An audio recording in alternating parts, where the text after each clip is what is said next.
Hello, welcome to Puffs and Poetry. I'm your host, Jessica, a writer, cannabis aficionado, and poetry lover. Today in my grinder, I have a blend of CBD and herbal smoking herbs. The herbal blend comes from High Priestess Herbal Wellness, and it is their focus blend. I am smoking a CBD joint because I am currently on a tea break from THC. It is the beginning of the year when I am recording this, and I always like to start my year off with a tea break. I feel that it helps me remain mindful and intentional when I am consuming cannabis. This CBD is particularly special to me because it is a plant that I harvested, trimmed, cured, and dried by myself from a local hemp farm. The hemp farm is called Ananda Farms. And in 2021 in October, they had a Pick Your Own Hemp event. So my partner and I went there and picked our own plant. Here we are in 2023, still going through everything we picked. I enjoy smoking CBD, whether or not I am on a tea break, because it allows me to enjoy the benefits of cannabis without overloading my endocannabinoid system, and still helping me to find focus and intentionality throughout my day. Today we are going to be reading from a book of Mary Oliver poetry called Dog Songs. I forgot a poker, so I'm using my glasses to poke it down. A benefit they don't tell you about when you need glasses, but a benefit nonetheless. This book is called Dog Songs, and it contains poems that Mary Oliver wrote about her dogs.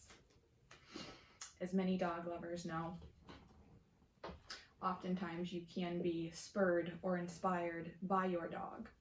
So I think it is particularly fun that she has an entire book dedicated to poetry about her dogs. Mary Oliver was a dog lover and had many dogs throughout her life, and these poems are inspired by several of them.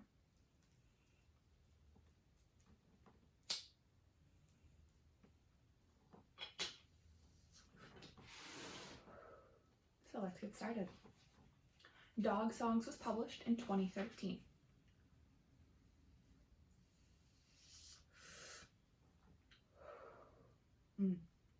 Another benefit of smoking herbal blends is the beautiful aroma and taste that they bring to your smoking experience. This first poem is called The Storm. Now through the white orchard my little dog romps, breaking the new snow with wild feet. Running here, running there, excited, hardly able to stop. He leaps, he spins until the white snow is written upon in large, exuberant letters. A long sentence expressing the pleasures of the body in this world. Oh, I could not have said it better myself.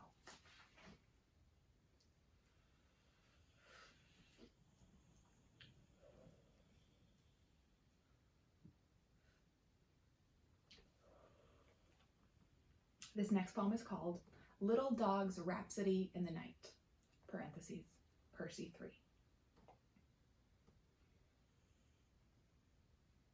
He puts his cheek against mine and makes small, expressive sounds.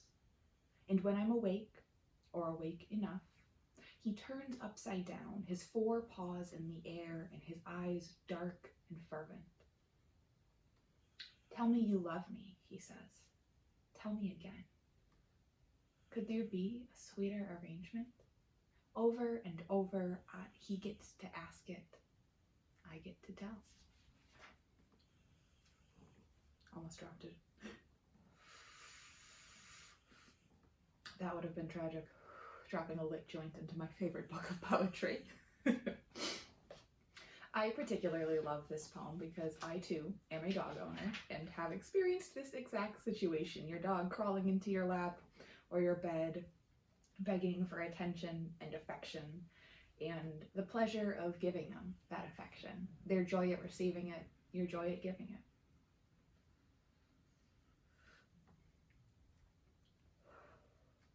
Our next poem is called Benjamin, who came from who knows where.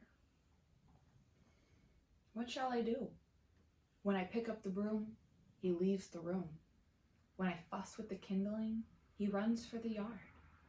Then he's back, and we hug for a long time. In his low to the ground chest, I can hear his heart slowing down. Then I rub his shoulders and kiss his feet and fondle his long hound ears. Benny, I say, don't worry. I also know the way the old life haunts the new. I think if you have a rescue dog, or a rescue cat for that matter, you understand the sentiment of this poem very much. Loving your pet, doing your best for them, and still you can't help their reactions, you can't help their trauma, you can't fix what went wrong in their life. You can only love them and comfort them.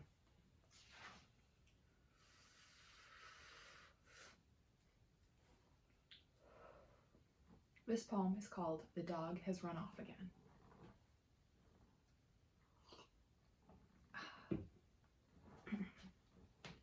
The dog has run off again, and I should start shouting his name and clapping my hands, but it has been raining all night, and the narrow creek has risen, is a tawny turbulence rushing along over the mossy stones, is surging forward with a sweet and loopy music, and therefore I don't want to entangle it with my own voice, calling, summoning my little dog to hurry back.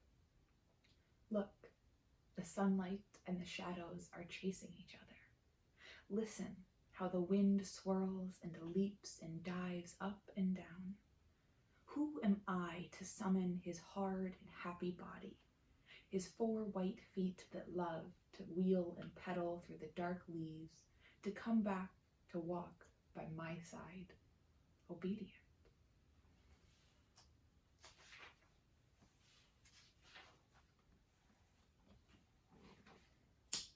As always, the joint has gone out as I talk.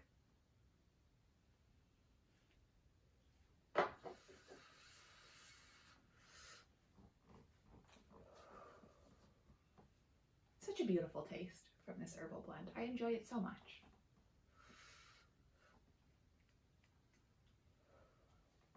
Our next poem is called The Poetry Teacher. The university gave me a new, elegant classroom to teach in. Only one thing, they said. You can't bring your dog. It's in my contract, I said. I had made sure of that.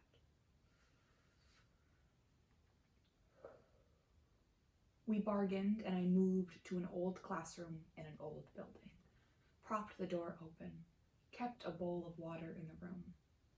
I could hear Ben, among other voices, barking, howling in the distance. Then they would all arrive. Ben, his pals,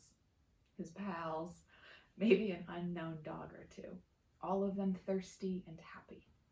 They drank, they flung themselves down among the students. The students loved it. They wrote thirsty, happy poems.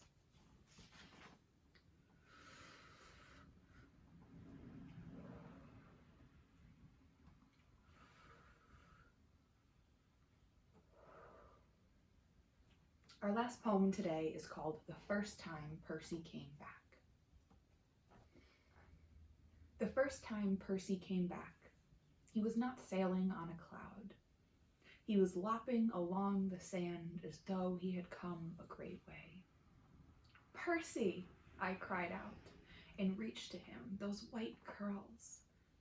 But he was unreachable, as music is present, yet you can't touch it. Yes, it's all different, he said. You're going to be very surprised. But I wasn't thinking of that. I only wanted to hold him. Listen, he said. I miss that too. And now you'll be telling stories of my coming back, and they won't be false, and they won't be true, but they'll be real. And then, as he used to, he said, let's go. And we walked down the beach together. out again. Not quite. The last poem in this book is about seeing one of her dogs in a dream, a dog who had died recently. And I think that all pet owners can relate to this, the devastation of losing a pet, the joy of seeing them again, and yet the sadness at how different it is when you see them in a dream. I particularly like one line in this poem. He says, "And now you'll be telling stories of my coming back, and they won't be false, and they won't be true, but they'll be real." I think it speaks to something that Mary Oliver alludes to a lot in her poetry, which is that something does not need to be true in a scientific, provable sense to be real.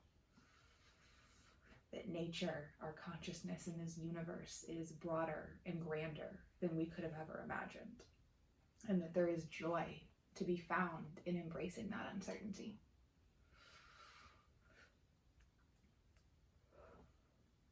That is all I have for you today. I hope you enjoyed your smoke break with me. Be kind to yourself, be kind to others, and have a wonderful day.